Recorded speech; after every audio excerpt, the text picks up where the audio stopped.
Splošna knjižnica Slovenske Konjice je v sodelovanju z društvom Srečanje pripravila predavanje Zlatomira Gajića o drogah in odvisnosti. Predavatelj je avtor knjige Deca nemajo dva života. Avtor je spregovoril o tem, kako se je kot oče spopadel s problemom drog. Njegov sin je namreč ozdravljen narkoman. Knjiga je namenjena staršem in sorodnikom, saj le ti mnogokrat niti ne opazijo, da njihov otrok drvi v pogubo. Predavanje je bilo organizirano v okviru rednih knjižnih čajank. Ta je bila v letošnji sezoni zadnja, z njimi se bo nadaljevalo zopet v mesecu oktobru. Pozdravljen, gospod Gajić. Na kratko, če mi lahko poveste, kako ste ugotovili, da je vaš sin narkoman in kako ste seveda na začetku to sprejeli? Jaz kot prvo vas pozdravim lepo nazaj. Lahko vam rečem to, da niti sam nisem ugotovil, da je kaj narobe. Pravzaprav je ugotovil starejši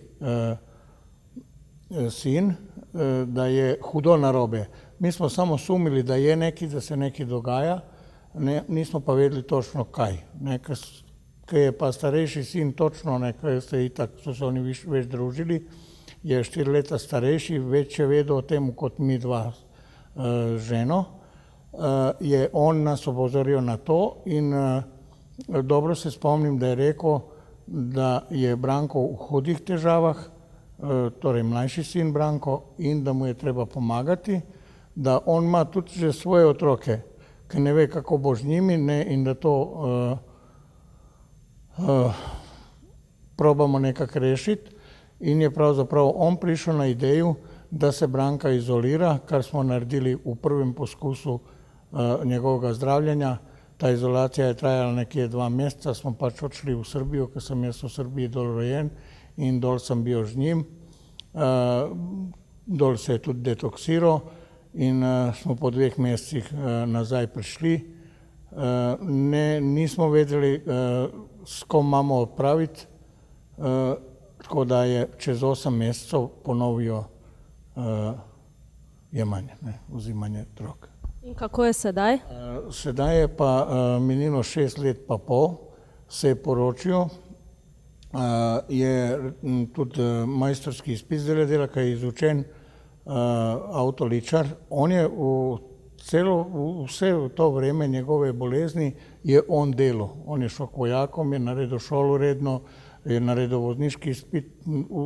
On nikoli ni imel, bi rekel, kazni, nobene, ne od sodnika za prekrške, ne od policije, ne od nobenega.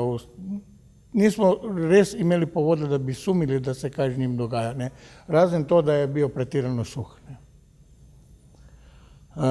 Po 8 mesecih je ponovil, on tudi ni vedel, je pol, ko smo o tem se pogovarjali, je on rekel, da je spil 2 pira in da so mu takrat bremze popustile in da je nazaj začel to jemati. Potem je še trajalo nekaj časa, da je, mi smo vedeli, da je z njim narobe, in jaz nisem odnehal od te misli, da mu je treba pomagati in da je to bolezen, iz katere ne bo mogel sam ven. Vse skupaj je povod za vašo knjigo? Tako je, po njegovem zdravljenju enoletnem, ki je bil v komuni v Belgiji, je se meni zgodila še ena taka tragedija.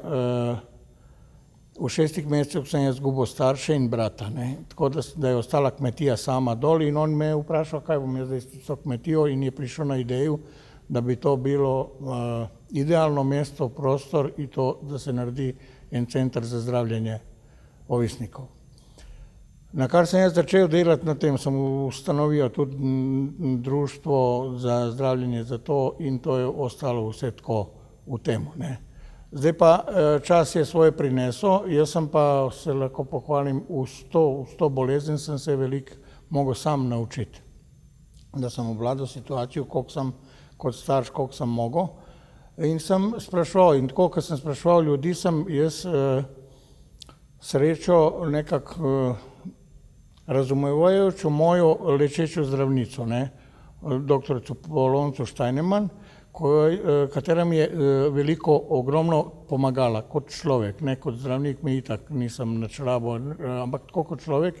In sem dobil ene smernice in poti, da sem potem naprej spraševal druge ljudi, ker nisem bil zadovoljen vedno z njenim odgovorom ali pa tem, kam je, ne. Vprašali ste me, kako sem prišel na idejo za knjigo. Ta doktorica je rekla, ker zdaj od te komune ni bilo nič dol, nisem dobil nobenega sponzorja, nič ni se dogajalo, ne. To še stoji odprto, ne, društvo je še aktualno, ampak nimam nobenega. Jaz sem pa daleč 500 kilometrov in tako da ne morem nič narediti od tukaj dol. Je pa ona predlagala, da to jaz napišem, skozi vsa ta leta, ko smo se pogovarjali o temu, o bolezni in tem in skozi to njeno pomoč, ne, je rekla, da najbolj, da jaz to napišem, da mi ne uide to iz te misli iz glave, ki so zelo poučne za starše.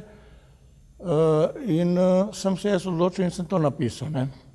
Zdaj pa tako je, ne, situacija čisto se je zdaj spremenila, sin je prišel v normalen tok življenja, se je poročil, službo ima, stanovanje je kupil, zdaj so soseda, ne. In tako da niti ni več zainteresiran za to komuno, niti da bi se, ne vem, kaj zdaj to toliko potenciralo, ne. Kdaj lahko pričakujemo prevod?